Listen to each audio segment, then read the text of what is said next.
দরজায় করোনার্সে 2026 ফুটবল বিশ্বকাপ। আর মাত্র কয়েকদিন পরেই মাঠে গড়াবে বৈশ্বিক ফুটবলের এই জমজমাট টুর্নামেন্ট। আর ঠিক এই সময় ব্রাজিল ফ্যানদের মনে আশার আলো জ্বেলে দিয়েছে দুটো খবর। এক, কিংবদন্তি নেইমার জুনিয়রের রাজকীয় প্রত্যাবর্তন, আর দুই, রিয়াল মাদ্রিদ তারকা ভিনিসিয়াস জুনিয়রের বিধ্বংসী পারফরম্যান্স।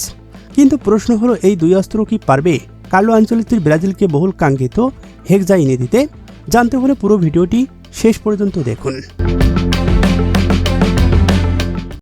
দীর্ঘ 3 বছরের অপেক্ষা, সব রকমের জল্পনা কল্পনার অবসান ঘটিয়ে ব্রাজিলের জার্সিতে ফিরলেন ছেলে সাউদের সর্বকালের সর্বোচ্চ গোলদাতা নেইমার জুনিয়র।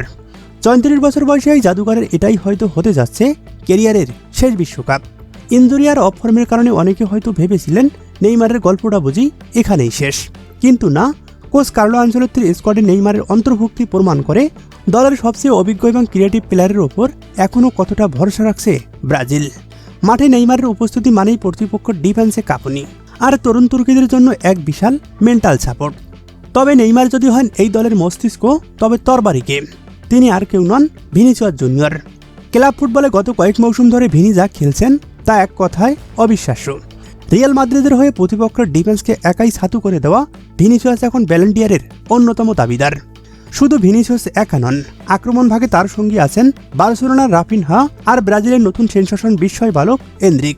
এত গতি আর স্কেলের কম্বিনেশন বিশ্বের অন্য কোনো দলে আছে কিনা সন্দেহ। কিন্তু রোমান্টিকতা বাদ দিয়ে যদি একটু বাস্তবতার দিকে তাকাই, ব্রাজিলের হেক্সা জয়ের পথটা কি আসলেই সহজ? ল্যাটিন আমেরিকার বাছাই পর্বে ব্রাজিলের পারফরমেন্স কিন্তু খুব একটা সুবিধার ছিল না। আর্জেন্টিনা আর কলম্বিয়ার মতো দলগুলোর সামনে ছেলে সাউদের ডিফেন্স আর মিডফিল্ডের দুর্বলতা বারবার সামনে এসেছে। কাশেমিরের অফ ফর্ম আর ডিয়াগো সিলভার অভাব পূরণে নতুনদের এখনও অনেক পরীক্ষা দিতে হবে। বড় মঞ্চে ইউরোপের পাওয়ার ফুটবলের সামনে ব্রাজিলের এই মিডফিল্ডাররা কতটা টিকবে সেটাই এখন সবচেয়ে বড় প্রশ্ন। তবে দিন শেষে মনে রাখতে হবে, এটা ব্রাজিল, যারা হারতে হারতেও বুক চিতিয়ে ঘুরে দাঁড়াতে জানে। একদিকে নেইমারের অভিজ্ঞতা এবং শেষবার নিজেকে প্রমাণ করার জেদ, অন্যদিকে ভিনিসিয়াসের অতিমানবীয় পারফর্ম। সব মিলিয়ে সাম্বা ম্যাজিক যদি একবার জলে উঠে, তবে হেক্সা পূরণ অসম্ভব কিছু নয়। আপনার কি মনে হয়, নেইমার আর ভিনির হাত ধরে ব্রাজিলকে ঘুষাতে পারবে 24 বছরের খরা? কমেন্ট বক্সে জানিয়ে দিন আপনার মতামত।